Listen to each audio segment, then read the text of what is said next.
حضرت عمر بن عبدالعزیز جو کہ اموی خاندان کے چشم و چراغ تھے، لیکن ان کا مزاج سب سے ہٹ کے تھا، انوکھا اور نرالا تھا۔ سلیمان نے ساری زندگی تخت و تاج کی بسر کرنے کے بعد سوچا کہ میں ان کو اپنا نائب بناؤں۔ تو خیر، جب ان کا انتقال ہوا تو لوگ دمشق کی جامع مسجد میں جمع ہوئے اور وصیت نامہ پڑھا گیا۔ تو حضرت عمر بن عبدالعزیز کھڑے ہوئے، فرمایا لوگوں، نہ تو میری منشا تھی کہ مجھے خلیفہ بنایا جائے اور نہ مجھے اس بات کا علم تھا، یہ میری منشا اور آپ لوگوں کی مشاورت کے بغیر کیا گیا ہے، میں اس سے دستبردار ہوتا ہوں، آپ جس کو چاہیں اپنا خلیفہ مقرر کر لیں۔ تو لوگوں نے کہا آپ ہی ہمارے امیر ہیں، آپ ہی ہمارے خلیفہ ہیں۔ تو آپ نے فرمایا کہ جب تک اللہ کی اطاعت کرتا رہوں تب تک تمہارا خلیفہ رہوں گا۔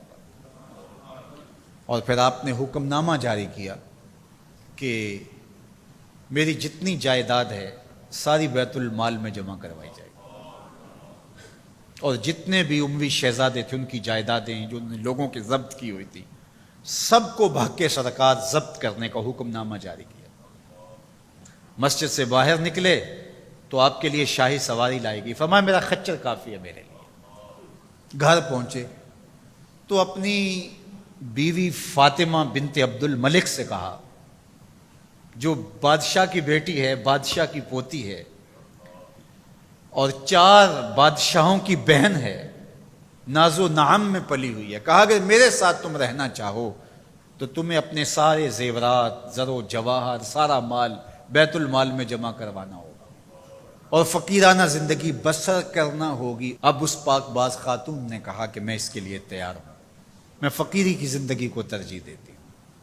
اب حضرت عمر رضی اللہ تعالیٰ عنہ نے صرف 2 سال 5 ماہ اور کچھ دن حکومت کی اور 3 بر اعظموں پر سلطنت اسلامیہ پھیلی ہوئی تھی، اور آپ روتے تھے کہ ان لوگوں کا حق بھی میرے اوپر بلا مطالبہ ہے جو دنیا کے کسی بھی خطے کے اوپر اس سلطنت کی حدود میں بستے ہیں۔ عید کا موقع آیا، عیدگاہ میں جب لوگ ایک دوسرے کو مل رہے تھے تو امیر المومنین کے بیٹوں کے کپڑے خستہ تھے، پرانے تھے، پیوند لگے ہوئے تھے۔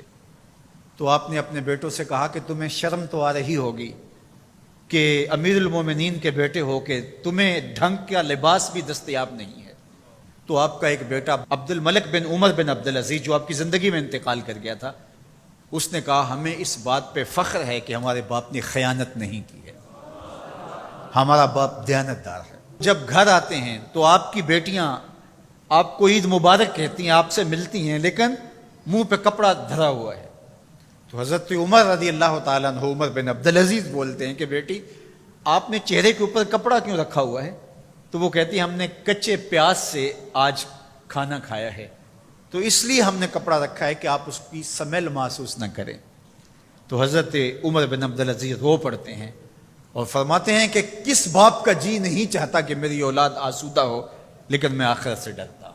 حضرت عمر بن عبدالعزیز رضی اللہ تعالیٰ عنہ کے 2 سال 5 ماہ اور چند دنوں کے اندر ایسا عدل پھیلتا ہے کہ لوگ کہتے ہیں ہمیں لگتا تھا آسمان اور زمین کے درمیان ترازو گاڑ دیا گیا ہے، ہر شے پوری پوری تولی جا رہی ہے، اور اتنی خوشحالی آتی ہے، اتنی خوشحالی آتی ہے، لوگ زکوٰۃ کے پیسے لے کے نکلتے ہیں، کوئی زکوٰۃ لینے والا نہیں ملتا۔ ایک علاقے کے لوگ حضرت عمر بن عبدالعزیز کو خط لکھتے ہیں کہ حضرت زکوٰۃ کا کیا کریں؟ فرمایا غریبوں کو دے۔ کہا کوئی غریب رہا ہی نہیں۔ تو کہا کہ اچھا آپ اس طرح کریں کہ جن کی شادیاں نہیں ہوئی ان کا مہر ادا کر کے شادیاں کروا دیں۔ تو وہ جواب میں لکھتا ہے یہ بھی ہو چکا۔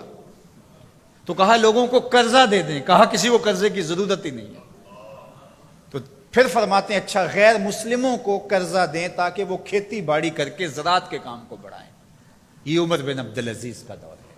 عدل پھیلا، نور پھیلا، روشنی پھیلی۔ شہزادگی کی زندگی سے ایک دم اپنے آپ کو ایک چھوٹے سے کٹیا کے اندر محدود کر لیا۔